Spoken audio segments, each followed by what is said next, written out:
Gidaot ko sa akong silingan, gipasaylo na ako siya. Nangutang siya sa kuha dayon, wala bagid sa kabayag. Gipasaylo, gihapon na ako siya. Karon, gitigwayan na pud niya ang ako ang garden sa iyahang kanding. Pasayloon pa ba na ako siya, pastor? O dili na? Ang tubag ni Kristo, pasayloon pa gihapon.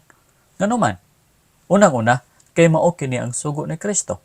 Ato ganing basahon sa Matthew 18 verse 21.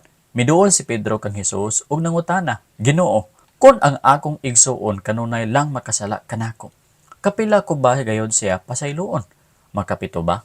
Si Hesus miingon kaniya, wala ako magaingon kanimo nga hangtod sa makapito, kundili hangtod sa kapituan kapito. 70 times 7. 490 times. Nakutana si Pedro kang Kristo Jesus. Kung naay igsuon niya nga sige pagkasala sa iyaha, pasilon ba niya kapito ka bisis? Ingon ni Kristo, dili lang kapito ka bisis, kundi kapituan kapito, meaning 490 times. Naon sa buti pasabot ana, countless. Pasailuon mo siya kanunay walay ihapay. Dapat patient kaniya sa taas nga panahon. Unay meaning aning mga igsuon. Pipila ka nato gaingon nga una pasayloon, kaduha pasayloon, pero ikatulo dili na pasayloon. Ang tubag ni Kristo, pasayloon mo siya kapituan kapito. Mao kini mga igsuon.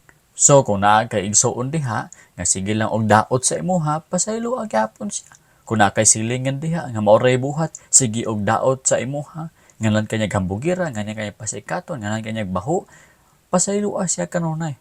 Mo nay sugo ni Kristo, pasayloan siya kapituan kapito. Dili lang kay kadyot lang siya, kaduha lang pasayloon, kundi sa tanan nga panahon pasayloon nimo siya. Ikaduha nga rason nganong pasayloon nato sila bisag kabalik-balik nga pagkasala kanato, ngano man kay mao kini ang example ni Jesus.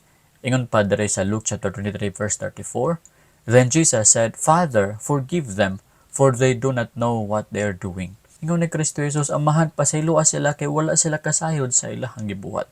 Sa dihang gilansang si Kristo Jesus, ang mga tao nagbahak-hak sa iyaha, nagsaway sa iyaha, nagluwa sa iyaha, naglansang sa iyaha.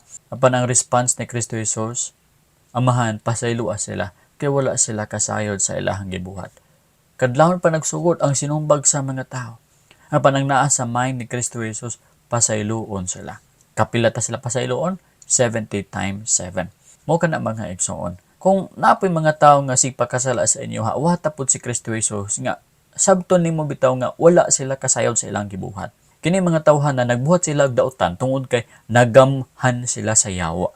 Sabta kini mga tawhan na gibutaan ni Satanas mao nang nagpakasala sila batok kanimo. Amahan, pasaylua sila kay wala sila kasayod sa ilahang gibuhat.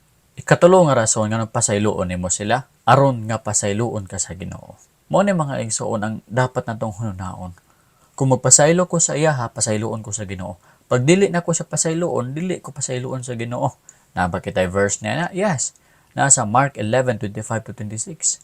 Ug kung kamo mag-ampo, pasayloa una ninyo ang mga nakasala kaninyo. Aron nga ang inyong mga sala pasayloon usab sa inyong amahan sa langit. Kay kung dili kamo mapasaylo sa uban, dili usab kamo pasayloon sa inyong amahan nga anaa sa langit. Now, duha ka buok, kung pasayloon nimo siya, pasayloon pud ka sa amahan. Kung dili nimo siya pasayloon, dili pud ka pasayloon sa amahan. So, kung gusto ka nga pasayloon ka sa amahan, pasaylo ang mga tao nga nagkasala kanimo. Kapila ka beses? 70 times 7. Meaning, dili maihap ang imong pagpasaylo sa imong isig ka tao. Wala kitay right nga mag-revenge. Ang right sa pag-revenge, iya ka na sa Dios. Ingat pa sa Romans 12, Vengeance is mine, I will repay, saith the Lord. Ang panimalus, iya sa Dios. Ang pagbayad sa nakasala sa imuha, iya sa Dios. Siya mo silot, dili ikaw. Dili ka judge, mga igsoon. Busa wala kay right mo silot. Ang Ginoo ra ang judge. Busa siya ra ang na-right nga mo silot. Vengeance is mine, I will repay, saith the Lord. Ingon pa sa Romans 12. Ang atong role, mga igsoon, okay ni, ang pagpasaylo, ang paghigugma sa atong kaaway. Ingon pa ni Kristo Jesus, love your enemies. Kung sagpaon ka sa wala, ipasagpa po ang too. Kung tunglohon ka sa imong kaaway, i-bless siya. Katong ka-persecute sa imo, i-bless siya.